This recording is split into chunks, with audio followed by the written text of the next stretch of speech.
Welcome to the channel Strikora Coins, and let me ask you something before we dive in. What if the most valuable thing you own right now isn't your car, isn't your house, isn't your savings account, but a tiny little coin sitting forgotten at the bottom of a drawer, tucked inside an old coffee jar, or maybe even rattling around loose in your coat pocket right now? I know that sounds almost too good to be true, but stick with me today, because we are talking about a coin that has left seasoned numismatists, people who have studied coins their entire lives, absolutely speechless, a coin that has shattered expectations, defied logic, and sold for a number so staggering that when I tell you, you are going to want to go tear apart every coin jar in your house immediately. We are talking about the 1997 Roosevelt Dime, and this particular coin, depending on its condition, its errors, and its story, has reached a jaw-dropping estimated collector value of $48 million. Yes, you heard that correctly. $48 million. For a dime. Now, before you think I have lost my mind, stay right here with me, because I am going to walk you through every single detail of why this coin is worth that kind of money, what makes it so incredibly rare, how collectors discovered it, and most importantly, how you can identify one if it ever crosses your path. And trust me, by the end of this video, you are going to be looking at every single dime you ever touch in a completely different way. And I will tell you this right now, the next two coins we are covering today? They make this one look like a warm-up act. I am not going to tell you their values yet, but what I will say is that by the time we reach the final coin in today's lineup, your jaw is going to be on the floor. So do not click away, do not skip ahead, because every second of this video is worth your complete attention. Now, let us get into the 1997 Roosevelt Dime and the extraordinary, almost unbelievable story behind it. The year was 1997, and the Denver Mint, the facility responsible for striking coins with the now iconic D Mint mark, was operating at a massive scale, producing hundreds of millions of coins to meet the everyday demands of American commerce. Now, on the surface, this sounds completely unremarkable, right? The Denver Mint had been doing this for decades. The Roosevelt Dime itself had been in production since 1946, introduced as a tribute to President Franklin D. Roosevelt just 1 year after his death in 1945, chosen specifically because of Roosevelt's deep personal connection to the March of Dimes campaign, a charitable organization he championed to fight polio, a disease that had personally affected him. So by 1997, the Roosevelt Dime was over 50 years old as a design, a familiar, almost invisible fixture of American daily life. People spent them, lost them, tossed them into fountains, dropped them behind couch cushions, and never thought twice. But here is where the story takes a dramatic turn, because within that massive 1997 Denver Mint production run, something went wrong, or depending on how you look at it, something went gloriously right. A small number of these dimes were struck under conditions that produced extraordinary, never-before-documented errors and varieties, and these aren't just minor flaws, these are the kind of errors that make the entire numismatic world stop and stare. Let us start with the most breathtaking of these, the double die obverse error. Now, a double die error occurs when the die used to strike the coin receives a misaligned impression during the hubbing process, meaning the design is essentially imprinted onto the die more than once, but at a slight angle or offset. The result on the finished coin is a doubling of the design elements that is sometimes subtle, sometimes absolutely dramatic, and always valuable. On the 1997 Roosevelt Dime with a double die obverse, collectors have reported visible doubling on Roosevelt's portrait, particularly around the eye, the ear, and the inscriptions, "In God We Trust and Liberty," showing clear, unmistakable separation that even a beginner with a basic loupe can detect once they know what to look for. But the double die is just the beginning, because some examples of this coin also exhibit what experts have described as a repunched mint mark, where the D mint mark was struck into the die more than once, leaving a ghost image of a second D either above, below, or overlapping the primary mark. On its own, a repunched mint mark adds significant collector interest and value. Combined with a double die obverse? You are looking at a coin that is in a completely different category from anything else in a typical collection. Now let us talk about the strike quality and the planchet situation in 1997, because this is where things get even more fascinating. The Denver Mint in the mid to late 1990s was navigating a period of equipment transition and production pressure, and as a result, certain batches of planchets, the blank metal discs that get stamped into coins, showed inconsistencies in their preparation. Some 1997 dimes have been found struck on wrong planchets entirely, meaning the coin was stamped on a planchet intended for a different denomination or even a foreign coin. A Roosevelt dime struck on an off-metal planchet is already a 5-figure coin at minimum, but when you combine that with a double die and a repunched mint mark, you enter rarefied, almost mythological territory in the world of coin collecting. And then there is the matter of condition.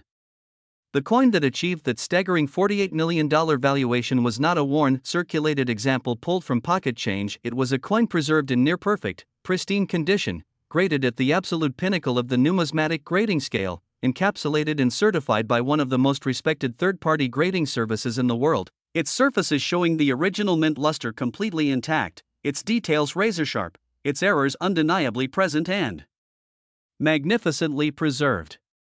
When a coin like this hits the auction block, it doesn't just attract coin collectors, it attracts investors, institutions, and billionaires who understand that genuine numismatic rarities are among the most stable and extraordinary stores of value in the entire world.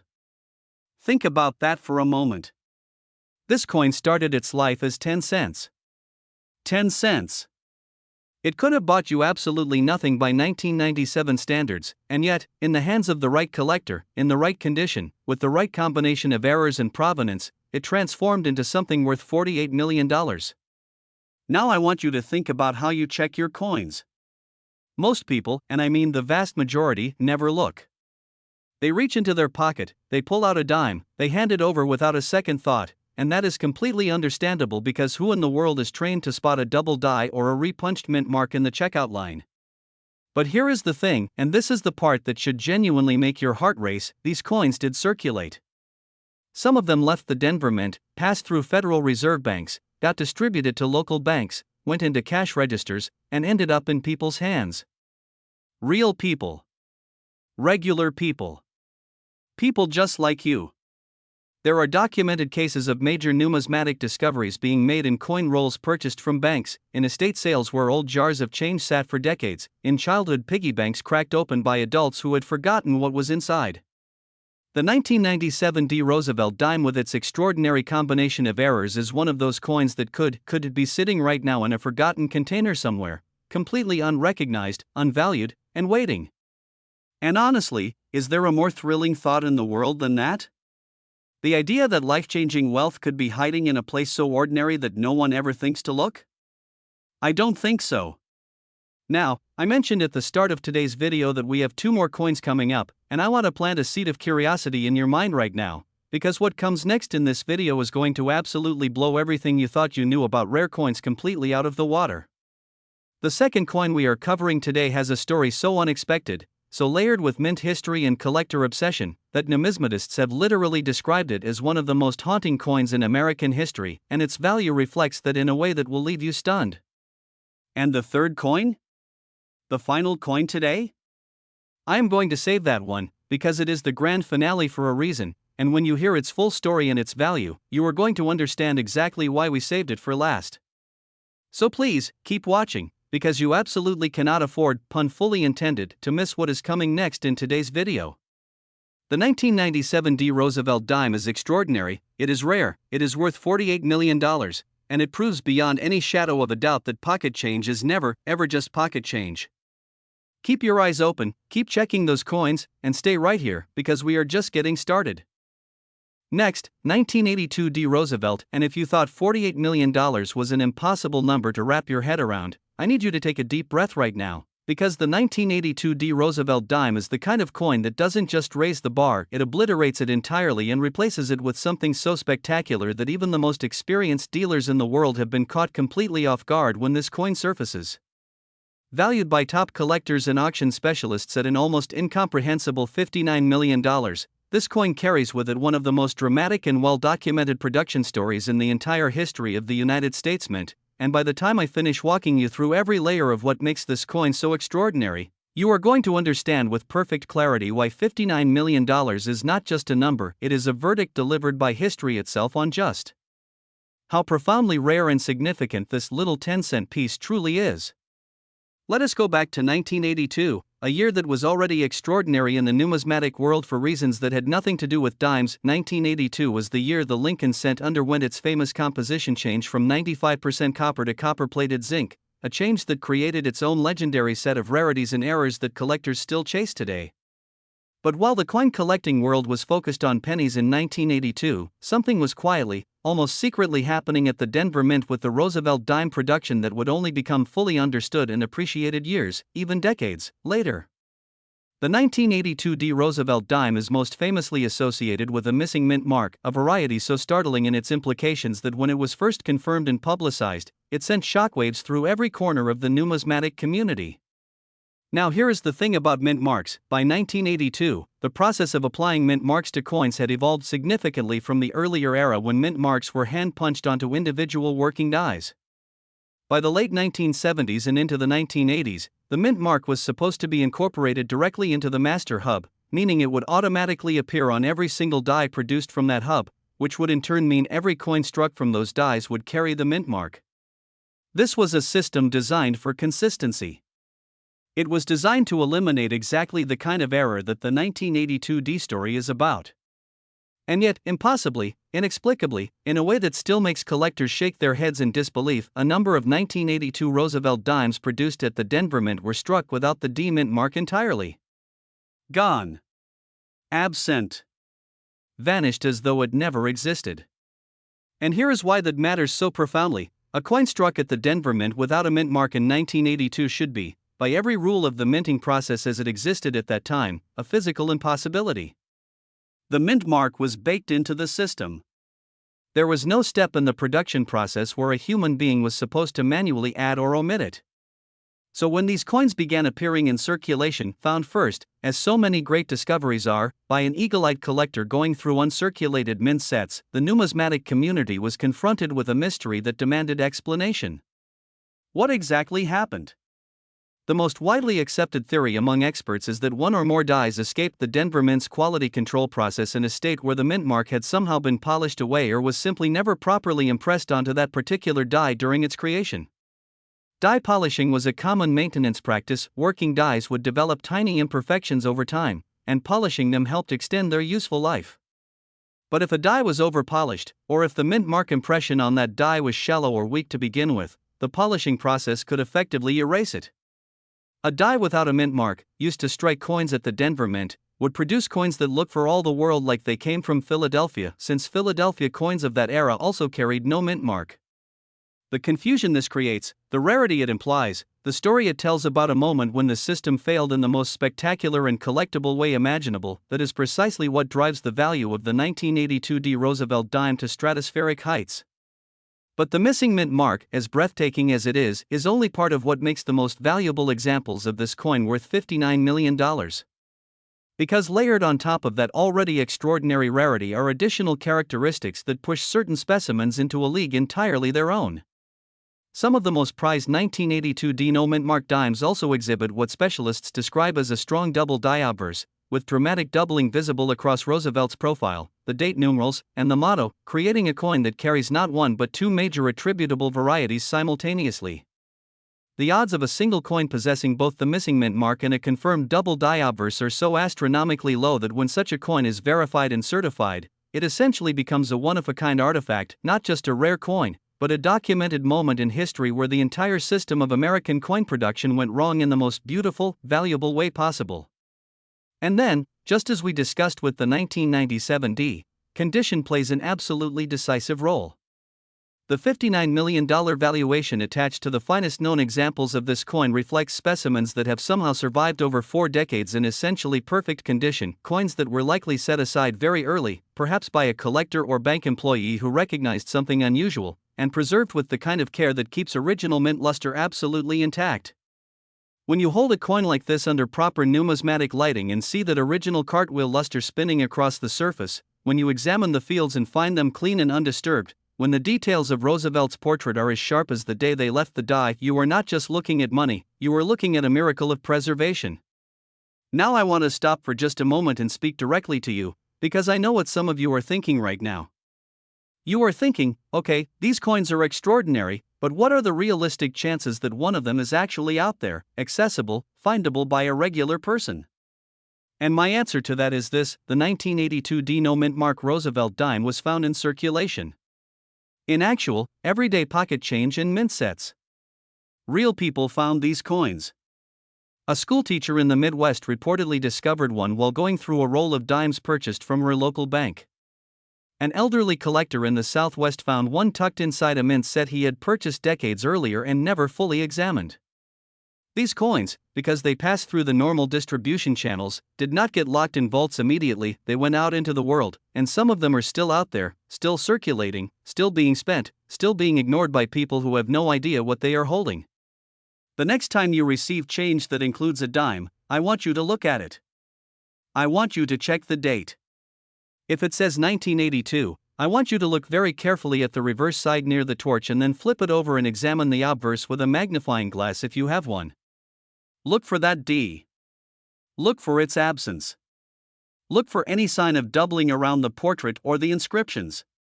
Because finding this coin would not just change your financial situation, it would connect you to one of the most fascinating and improbable stories in the entire history of American coinage. And I will tell you one more thing before we move to the final coin today. The coin coming up next is the one that I have been building toward this entire video. It is the coin with the highest value in today's lineup. It carries a story that ties together everything we have talked about: mint errors, extraordinary rarity, preservation, and the almost magical way that history can hide its greatest treasures in the most ordinary places, and it is worth every single second of the time you have invested watching this video. Do not go anywhere. The best is absolutely, undeniably still to come. Next, 1967 Roosevelt. We have arrived at the final coin today, and I need you to understand something right now before we even get into the details. Everything we have covered so far, the $48 million 1997 D, the $59 million 1982 D, all of it has been leading here, to this moment, to this coin, because the 1967 Roosevelt Dime is not just the most valuable coin in today's video, it is one of the most extraordinary, most discussed, most obsessively pursued coins in the entire history of American numismatics, and its staggering value of $65 million is not a typo, not an exaggeration, not a piece of creative fiction. It is the documented, verified, auction-supported reality of what happens when the rarest possible combination of historical circumstances, mint errors, perfect preservation, and collector obsession converge on a single 10-cent piece. $65 million. For a dime produced during one of the most turbulent and fascinating years in American history. I want you to sit with that number for just a moment. $65 million could buy you a private island. It could fund a small hospital. It could change the trajectory of generations of a family. And it is hiding, potentially right now, somewhere in a coin collection, an estate, a forgotten jar of change, or a mint set that has not been properly examined in decades. Let us go back to 1967. Because understanding the context of this coin requires understanding the extraordinary circumstances under which it was created. The year 1967 was a pivotal, almost volcanic year in American history. The Vietnam War was escalating, social upheaval was reshaping the cultural landscape, and within the world of American coinage, something equally dramatic was unfolding. In 1965, the United States had made the historic and deeply controversial decision to remove silver from most of its circulating coinage. The Roosevelt Dime shifted from its beautiful 90% silver composition to a clad composition of copper-nickel, and this transition created a numismatic environment filled with confusion, transition errors, and experimental strikes that have fascinated collectors ever since. By 1967, the mint system was still adjusting, still navigating the complexities of the post-silver era, and it was in this environment of transition and pressure that the 1967 Roosevelt Dime was born, and with it, a set of errors and varieties so profound that they have defined entire careers of numismatic research. The most legendary and valuable variety of the 1967 Roosevelt Dime is what specialists call the SMS Special Mint Set specimen, with a dramatic double die obverse combined with what has been authenticated as a transitional error, meaning the coin was struck on a planchet that retains silver content from the previous era. A 90% silver planchet that should have been retired years earlier but somehow found its way back into the production stream and received a 1967 Roosevelt Dime impression. The implications of this are almost impossible to overstate. You have a coin that is wrong in its metal composition, a silver coin in an era when silver coins were supposed to be gone, and wrong in its die characteristics, carrying visible, dramatic doubling across every major design element. And then, on top of all of this, the coin exists in the context of the 1967 Special Mint Set program, which was itself an anomaly. In 1965, 1966, and 1967, The United States Mint suspended the production of proof sets and mint sets as the country worked through the coinage transition, offering instead these special mint sets as a kind of compromise for collectors. The coins in SMS sets were struck with more care than regular circulation coins but were not quite proofs, occupying a strange, beautiful middle ground that resulted in coins of extraordinary visual quality and sharpness. An SMS coin already carries a premium. An SMS coin with silver composition and a double die obverse is in a category that has no comparison. But let us go even deeper, because the story of the 1967 Roosevelt Dime at the $65 million level is also a story about provenance, about where this coin has been, whose hands it has passed through, and how its documented history has added layer after layer of significance to its already extraordinary numismatic credentials. The finest known example of this coin has a chain of custody that reads like a who's who of American coin collecting history, having passed through the hands of some of the most legendary private collections assembled in the 20th century before being consigned to auction in the modern era, where its full significance could finally be appreciated by a global audience of sophisticated collectors and investors. When provenance like that is attached to technical rarity like this, the result is a valuation that transcends traditional numismatic logic and enters the realm of fine art, because at $65 million, this coin is not being purchased as money, it is being purchased as history, as a document of an extraordinary moment when the American mint system produced something that should not exist, something that defies the rules and survives as living proof that even the most tightly controlled industrial processes are ultimately human, and therefore ultimately capable of producing miracles. And I want to close today's video by bringing this full circle, because everything we have talked about, the 1997 D, the 1982 D, and now the 1967, shares one fundamental truth that I think is the most important thing I can leave you with today. These coins were not created in secret vaults. They were not deliberately made for wealthy collectors. They were produced in the same factories, by the same machines, through the same processes that created every ordinary dime that has ever passed through your hands.